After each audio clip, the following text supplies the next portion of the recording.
Hello dear friends and students, आज आपके समक्ष पुनः कुछ शानदार ईडियम्स लेकर के उपस्थित हूँ और ईडियम्स की लिस्ट जो आपके सामने है।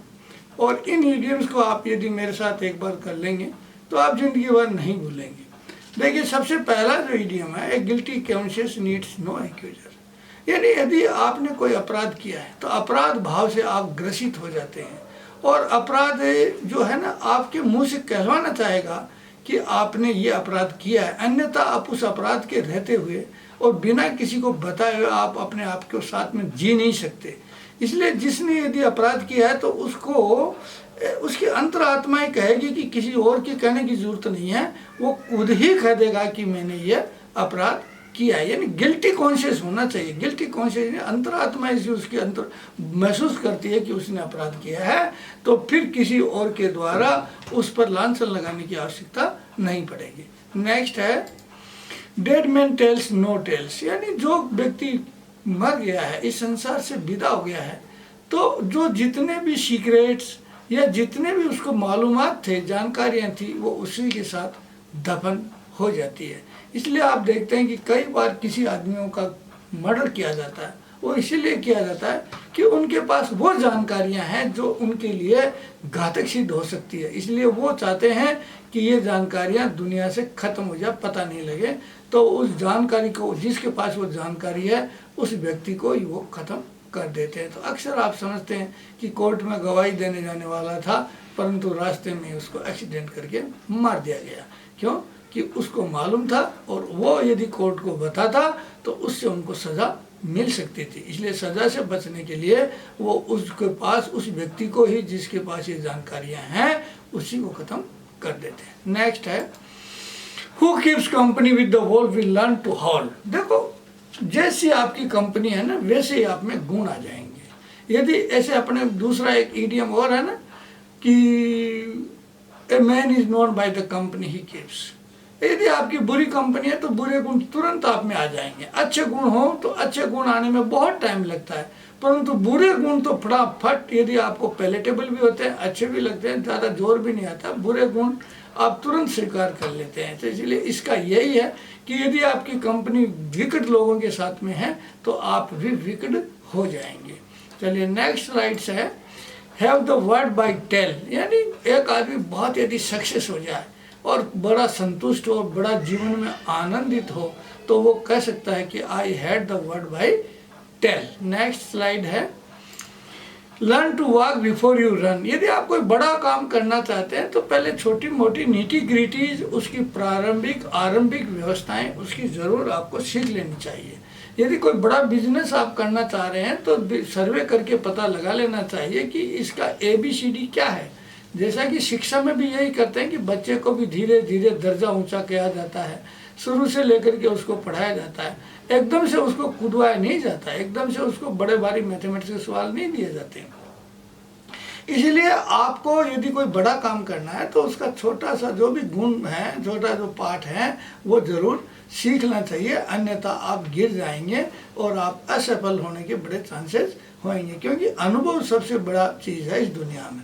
नेक्स्ट है call me cousin but not cousin me but cousin me not. यानी मेरे को कजिन तो कह दो, मैं आपका बिल्कुल दोस्त हूँ, भतीजा हूँ, जो भी हूँ, आपका भाई हूँ, चाचा के बेटा हूँ, परंतु कजिन का कजिन में छुपा हुआ इस ईडियम का कजिन का मतलब है ट्रिक करना, डिसीव करना, चीट करना।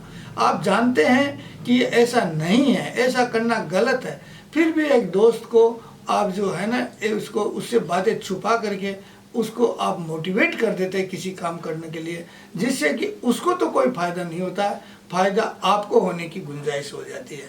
जैसे मान लो कोई आपको किसी चीज़ का कोई खरीदवाना हो, कोई शेयर खरीदवाना हो, कोई और चीज़ का बिकवाली करानी हो, तो उस आदमी को आप कजोल करो, उस आदमी को मोटिवेट करो, उसको चीट करो, डिसीव करो कि ये बहुत बढ़िया चीज़ है, इसमें तुम इन्वेस्टमेंट कर ले, जबकि आप जानते हो कि उसका इन्वेस्टमेंट एक बैड इन्वेस्टमेंट होगा। इसीलिए एक आदमी अपने आप दोस्तों को सलाह देता है या किसी को सलाह देता है कि call me cousin but not cousin me but cousin me not. Next है नेसेसिटी नोज नो लॉ। देखिए, जीवन जो है ना, जीवन का अस्तित्व बनाए रखना सबसे बड़ा कार्य है, इस जीवन को बनाए रखना। तो इसलिए मैं जीवन को बनाए रखने के लिए यदि कोई काम करता हूँ, ऐसी परिस्थिति आ जाती है कि मेरा जीवन ही अब खतरे में है, तो फिर मुझे जो कोई काम करना पड़े उसमें कानून की लगावट नहीं होगी। यानी किसी भी देश का, किसी भी सभ्यता का, किसी भी संस्कृति का जो लेवल है वो उससे जाना जा सकता है कि वहाँ कानून का दर्जा क्या है, कानून की क्या स्थिति है, किस प्रकार के कानून है। इसलिए एक आदमी यदि डूब रहा है, मर रहा है, तो वो यदि कोई अपने बाप को बचाने के लिए कोई काम करता है जो ऐसे आमतौर पर कानून की गैर कानूनी माना जाएगा, परंतु जब वो अपने आप को बचाने के लिए उसको वो काम करना जरूरी है, तो फिर है उसका कोई अपराध नहीं होगा। नेक्स्ट है, who repairs not his gutters repairs his whole house. देखिए, छोटे छोटे काम यदि आप नहीं करेंगे आवश्यकता पड़ने पर, तो आपको हो सकता है बड़ा काम करना पड़े। ये गटर का तो एक सिमिली है कि आपने छोटे छोटे काम, मरम्मत के काम नहीं करवाए, तो ऐसा हो सकता है कि आपको पूरा घर ही वापस बनाना पड़े। तो इसका इडियम का कहने का मतलब है कि यदि कोई छोटे मोटे काम करना पड़े, आवश्यकता पड़े, तो उसके ऊपर भी ध्यान दे करके उनको भी करना चाहिए, उनको इग्नोर नहीं करना चाहिए, अन्यथा आपके पास में बड़ी मुसीबत आ सकती है। नेक्स्ट है, who chatters to you will chatter of you. जो आपको बड़े चाव से दूसरों की बातें बताता है और आप बड़े शांति से आनंद लेकर के सुनते हैं, परंतु आप ये ध्यान रखिए कि जो आपको दूसरों की बातें बता रहा है वो कहीं जा कर के आपके बारे में भी बताएगा। इसलिए आप ऐसी चीज़ों से सावधान रहिए कि जो मियाँ मिट्टू होते हैं और आपको बातें बताते हैं, वो मियाँ मिट्टू आपके समय मीठा मीठा तो दूसरी जगह पर जाएंगे तो वहाँ मियाँ मिट्टू बन के आपके बारे में बताएंगे। तो ऐसे लोगों से सावधान रहिए कि who chatters to you will chatter of you. Now next is the rotten apple injures its neighbours. देखिए, पड़ोसियों को भी नुकसान उतना ही हो जाता है जितना कि कोई पड़ोस में है। इस प्रकार से जैसे कोई टोकरी में कोई मान लो एप्पल्स हैं और एक दो एप्पल्स खराब हो गए हैं, बैक्टीरिया उसमें आ गए हैं, रोग हो गए हैं, तो वो सारी टोकरी के एप्पल्स को खराब कर देगा। एक आदमी को यदि कोरोना हो गया और उसको छूटा, वो सबसे मिले, पड़ोस में रहे और करे, तो सबको वो बीमारी फैलने की गुंजाइश है। तो यदि रोटन एप्पल को तो दूर रखना ही चाहिए, उसको तो निकाल करके ये उसको तो नष्ट करना ही चाहिए। यानी यदि जो कंपनी है ना वो आपको इन्फ्लुएंस करती है, अच्छी कंपनी हो तो अच्छा इन्फ्लुएंस करेगी, परंतु जैसा कि अपन अन्य इडियम्स में पढ़ते हैं कि बुरे गुण होते हैं ना वो तुरंत जो है ना पूरे में सब में फैल जाते हैं। तो यदि एक एप्पल रोटन है तो पूरे जितने भी उसके साथ में उस टोकरी में एप्पल रखे हुए हैं तो वो सारे जो है ना खराब हो जाएंगे। यदि एक कंपनी में एक आदमी भी उसमें खराब है तो पूरी की पूरी जो टीम है वो जो है ना खराब होने की पूरी गुंजाइश है। तो नेक्स्ट है, what is bred in the bone will come out in the flesh. तो देखिए, जो जेनेटिक है, जेनेटिक गुण है, वो जेनेटिक गुण छुपेंगे नहीं, है ना।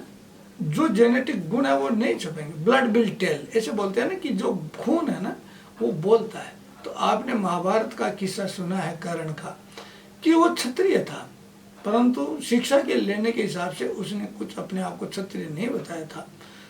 तो परंतु गुरु को एक घटना से पता लग गया कि ये जीवन केवल क्षत्रिय में ही हो सकता है। तो कहने का मतलब है कि what is bred in the bone, यानी बोन में जो चीज है वो फ्लेश में आएगी। इसका नेगेटिव भी एक है, वो उसका अर्थ वही है पर बोला नेगेटिव जाते हैं। What is not in the brain, what is not in the brain will come out in the flesh. वो इसका मतलब यही है कि ब्रेन में जो बोन में है ना वो चीज, मतलब ये समझो कि वो कैरेक्टर्स आएंगे ही, छुप नहीं सकते। Now next is, when poverty comes in at the door love flies out of the window. गरीबी आ जाती है तो आपस के जो है ना प्रेम भाव भी थोड़े खत्म हो जाते हैं। हालांकि मैं इससे पूरी तरफ से मैं इससे सहमत नहीं हूँ कि गरीबी आ जाए तो मियाँ बीबी के, पति पत्नी के जो है प्यार में कमी हो जाएगी। इसका ये वेस्टर्न मुझे कंसेप्ट लगता है कि मान लो जब गरीबी नहीं थी तो बड़ा प्यार था घर में, और जब गरीबी आ गई तो पति पत्नी का प्यार भी जो है ना विंडो से भाग गया। ऐसा मैं तो इंडियन समाज में तो मैं नहीं समझता। मैं तो समझता हूँ कि यदि गरीबी भी आ जाती है तो पति पत्नी का जो प्यार है वो कम नहीं होता है, परंतु हमको मुहावरा सीखना है, ईडियम सीखना है। तो ईडियम यही कहता है कि जो पहले प्यार प्रेम था, पैसा था, संपत्ति थी, लग्जरीज लाइफ था, परंतु जो ही वो लग्जरीज खत्म हो जाती है तो प्यार जो है वो विंडो से भाग जाता है। ऐसा इस ईडियम का मानना है, हालांकि मैं इससे पूर्ण तरह से सहमत नहीं हूँ। नेक्स्ट जो है, the receiver is as bad as the thief.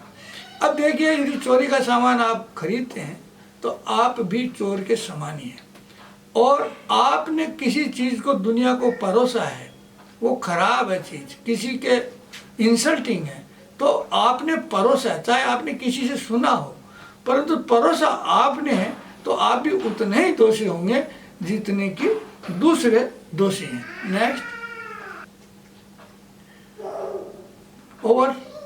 Over